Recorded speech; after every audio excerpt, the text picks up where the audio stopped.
Today's video is sponsored by FollowPod, the AirTag dog collar made from sustainable cork leather. Hey, it's Chris. Today, I want to help you guys decide whether or not you should get an AirTag or AirTags, and if so, how many and what you could practically use them for. Put simply, an AirTag, which costs $29, is a quarter-size, battery-powered, engravable, accessorizable, privacy-focused Bluetooth disc that you attach to important things in your life that you don't want to misplace, so that if you do misplace them, you'll be able to find them again with precision tracking. Now, an AirTag can be used with family sharing, and I'll give you some good use cases for that momentarily, but I just have to point out, while you can and will use the Find My app to locate your AirTags, most people will just prefer to ask Siri where their keys are, or their bag, or whatever they're tracking. Now, let me just set the record straight real quick before we get going. So, AirTags were meant for tracking lost items, not for tracking stolen items. There's a difference there, and I think a lot of people were actually hoping for the latter. Although I'm not really sure where people got that idea because it's definitely nowhere to be found on Apple's website. But think about it. After 3 days away from your iPhone, the AirTag is designed to start chirping, making noise so that somebody will find it. It's purposefully designed to be found. It's not designed to remain hidden or secret. Look, AirTags can do a lot, but one thing they can't do is change somebody's intention.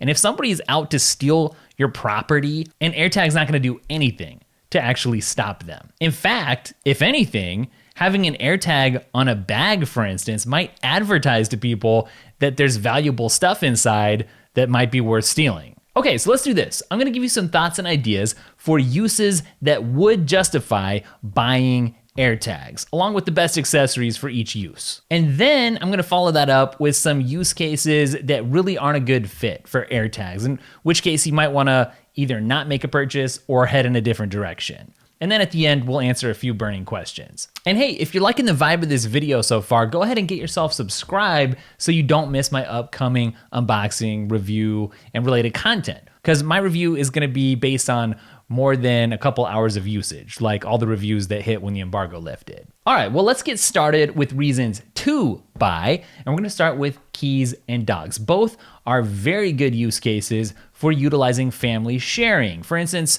if you have a shared set of keys. Now, keys, that's the thing that automatically comes to everybody's mind. So we're not even gonna dwell on that, but we are gonna spend some time talking about dogs because that's brilliant.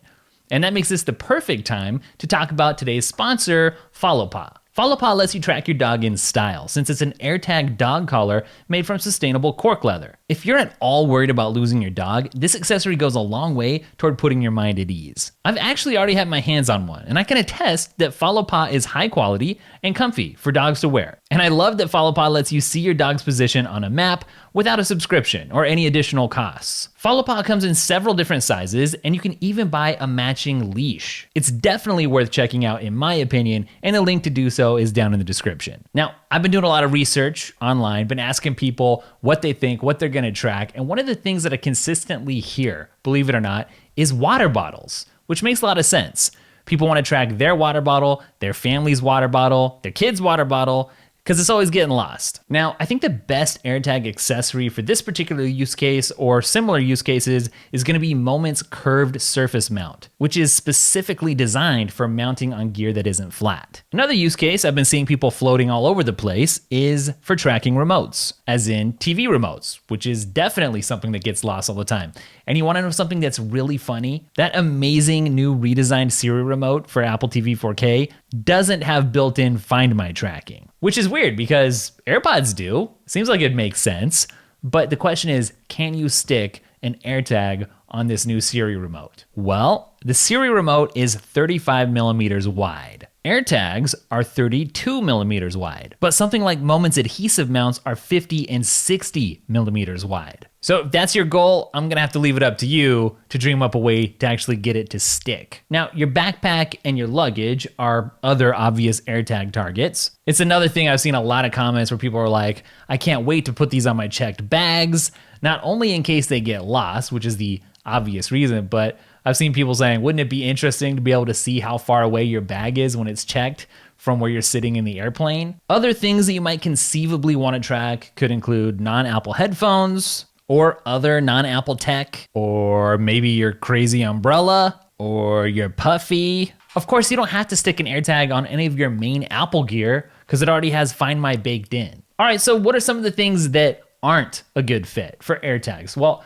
I'll start by telling you the one that surprised me the most, and that would be the wallet. That's something that I wouldn't want to lose, obviously, but it turns out for the average wallet, an AirTag is just too thick. Like, I'm currently using the Ridge wallet, which is hard, minimalist. There's no way that an AirTag is gonna fit there. I guess I could glue it on with one of those Moment adhesive holders, but I don't know, it just doesn't seem to go. Interestingly, Tile, an OG AirTag competitor, does make a thinner wallet-friendly tracker. I mean, Tile, they were the first company to do this that I remember, and they'll always live on in our hearts, well, at least in our junk drawers. What I'm actually hoping, though, is that a company like Bellroy ends up making a Find My enabled wallet now. As long as Apple's opened up the Find My network to third parties, might as well. Now, in terms of other things that wouldn't be a good fit, we've kind of already touched on theft. But let's just talk about that a little bit more, because when you think about it, your bike, your car, some of the things that I see people talking a lot about wanting to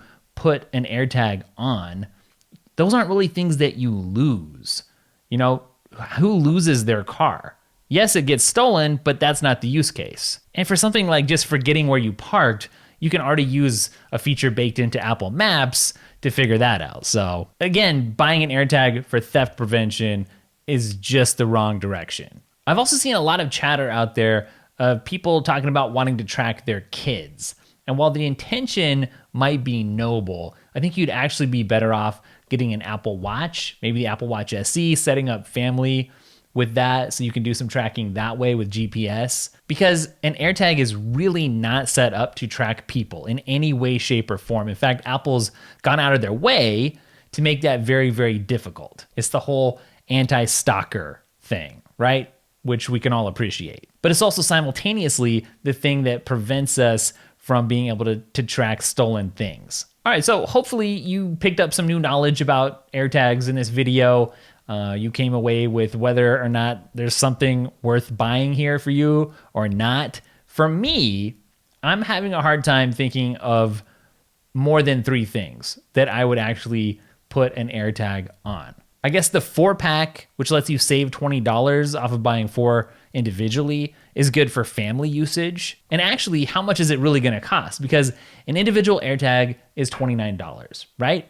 But there's not a place where you can put a keychain through an AirTag, right? So you're gonna have to buy an accessory. So by the time you get an accessory and an AirTag, you're almost looking at double the price, especially if you go with a nice accessory and not some ripoff on Amazon.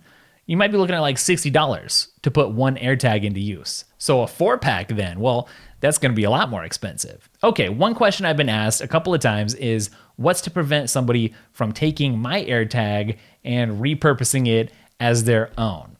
That's a great question. The answer is activation lock. So when you set up your AirTag, that serial number gets tied to your Apple ID and it's locked. Somebody can't take it, take the battery out, and then use their iPhone instead of yours. Next question is, what are the top alternatives if AirTags are just wrong for you? Well, Tile and Chipolo. Those are pretty much the go-tos. I will say, since Apple opened up the Find My network to third parties, Chipolo is already developing the Chipolo One, which is gonna work with the Find My network. Are you gonna miss out on some very specific AirTag features? Yes. One great question was, can you do a reverse find, a reverse lookup for your iPhone from the AirTag? So that's a feature that at least one other tracker out on the market can do.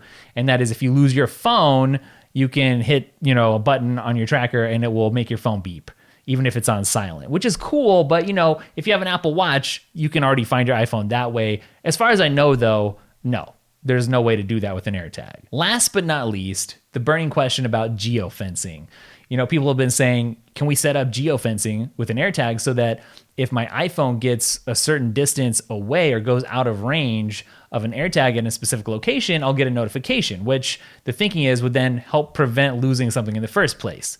But the answer is, again, not that I know of. All right, but that's it for this video. Thanks for hanging out. We're now 4 videos deep into my coverage of Apple's spring event. So I made a video about the new iPad Pros. If you haven't seen that already, go check that out. Just a general reaction with some of my top most exciting things, some of my disappointments, and then of course, I gave you a buyer's guide for the iMac as well.